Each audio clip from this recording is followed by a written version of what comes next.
it. Anybody moves, anybody says anything, cut the boy's other eye out, feed it to his father, and then we'll start. You can breathe. You can blink. You can cry. Hell, you're all going to be doing that.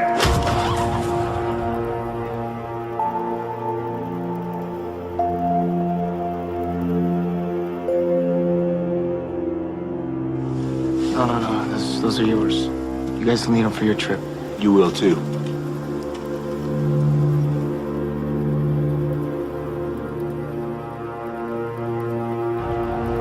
Oh, look at that! Taking it like a champ! My nuts.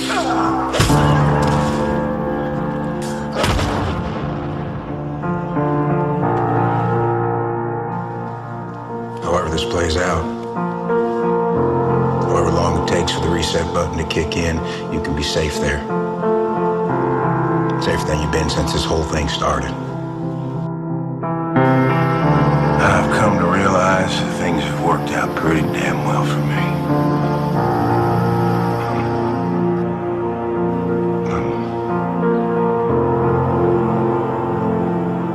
I'm sorry too. Utterly and completely unnecessary. Almost killed you.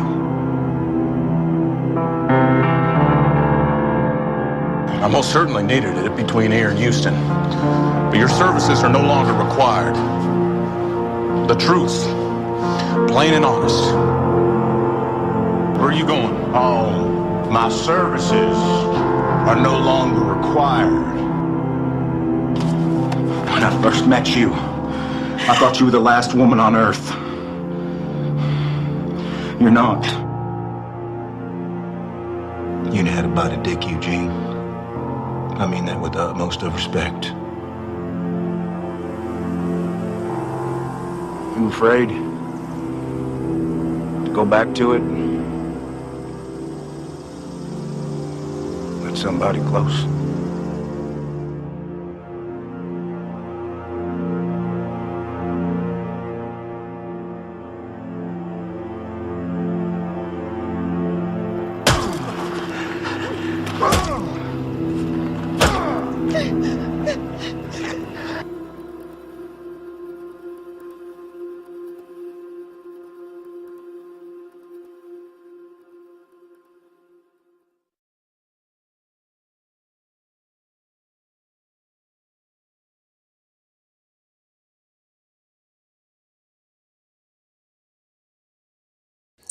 And we're back live on KBLP, The Walking Dead, recap of Season 7, getting you ready for Season 8.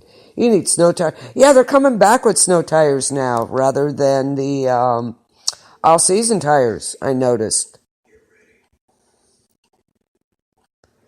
Oh, warped rotors, not cool. The heck did they do to that thing? Oh, my God. That's crazy. I let that last one sink in a little bit. Abraham was one of the ones Negan killed. And Abe and Glenn had been with the group since day one. They were part of the Atlanta Five. So Glenn's death was very devastating. So was Abe's, because they were main characters and very valuable to the group. So, yeah. What were they doing to these things? How can you warp rotors? Seriously. High heat, driving through hell, apparently. I don't know. That's crazy. I've heard of, rotors being worn down, but now warped. Good Lord. But I noticed they're going back to snow tires rather than all-season tires, which is interesting. Maybe they're finding out all-season tires aren't all-season. What a surprise, right? Okay, so let that last tribute sink into Abraham Ford. Okay, now, so we lost two valuable members of the group, main characters. Negan is forcing Rick into a situation where he has to Yeah, I think they. I know you went to look at it, but I think you left them there, and they got into it all right. And we find out there's more groups out there. Rick's group is not alone. We have Hilltop, we have Alexandria, we have Oceanside, we have the Sanctuary, and we have the Kingdom. So, we left off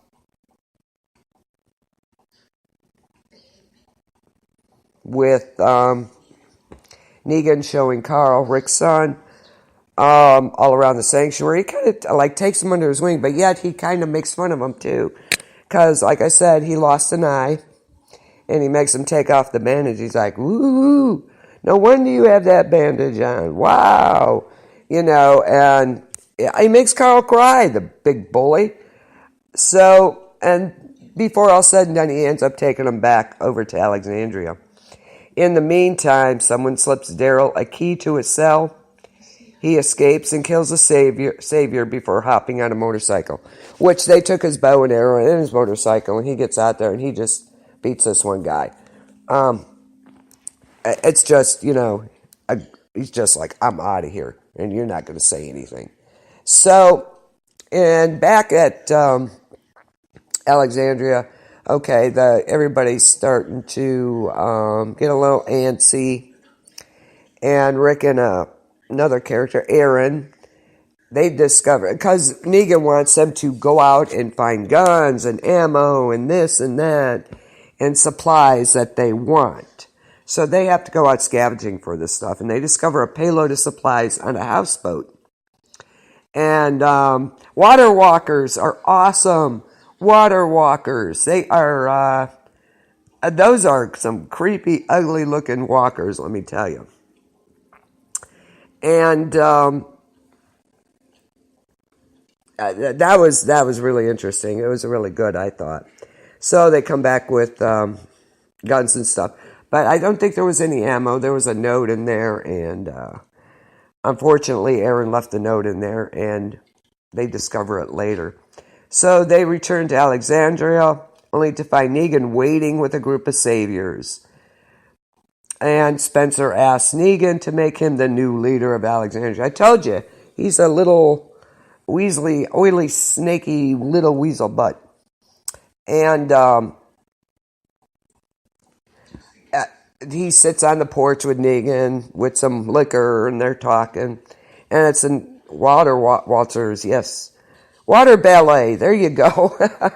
Water ballet, Chris. 1, 2, 3. Anyway, Spencer, is BSing on the porch with Negan. And he says the only thing better would be a pool table. And Spencer says, well, there's one over there. They bring this pool table out into the street. So Negan and Spencer are playing pool. And that's when Spencer kind of hints around that he should be the leader of Alexandria. Not Rick. Because he could do so much better for him.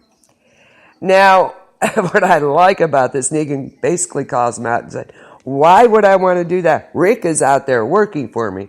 You're here. Why would I trade, put you in charge? And he says, you don't have the guts. And then he disembowels him and said, oops, I'm sorry. I guess you do have the guts. And so Spencer's laying on the ground with his guts hanging out. I thought that was great. Great scene there. Where Negan says, oh, I'm sorry. I guess you do have the guts. So, I guess what, Spencer? You're not going to be leader. So, and then Rosita gets mad, and she has that bullet Eugene made. And Rosita tries to shoot him, but the bullet hits Lucille, which is the bat. And then he gets really ticked and wants to know who made the bullet. And one of his henchmen, Negan's henchmen, kills Olivia the doctor. Boom, shoots her in the head dead.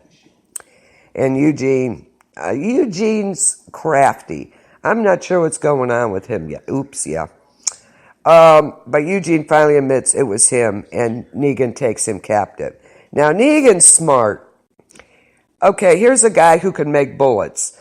No, you're not going to kill him. You're going to kill somebody else, which they did. He's going to take him captive. He's going to try to turn him to his side. For that very reason. He's a valuable asset. And that's one thing Negan can do. He can read people and see what their strengths and weaknesses are. So, they take Eugene captive.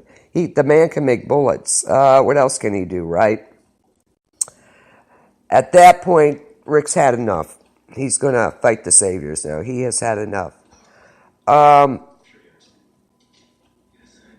And he takes him in a group to Hilltop, where Maggie's at. And that's where Daryl and Jesus have returned. Jesus kind of helped him get out of the sanctuary. So, then Jesus says, I think it's time for you to meet somebody. And he's going to take them to the kingdom to meet King Zeke. King Zeke is freaking awesome. Okay. They go to meet him, and there's King Zeke. There, you have Michonne, Rick, Sasha, and a couple others there. And there's a tiger, a huge tiger who is Shiva, who is King Ezekiel's, pet. Okay, so they're in front of this. They're like, Jesus is like, oops, I guess I should have told you about the tiger. Yeah, might have been helpful. So, but they try and convince King Ezekiel, Morgan is there too, to join with them and fight the Saviors. Okay? But he says he has to think about it, and eventually he does refuse. He's trying, they're mostly people there that are farming and making clothes, yada, yada. They're not fighters. There are fighters there, but most of the people are not. And on their way home, where they're going back to Alexandria, they find a stash of dynamite and RPGs that the Saviors left on the road. Oops, way to go, Saviors. There's a large, and this is what they call a humongous group of walkers, is a herd. So they're ready to kill a large herd. They string wire across the road,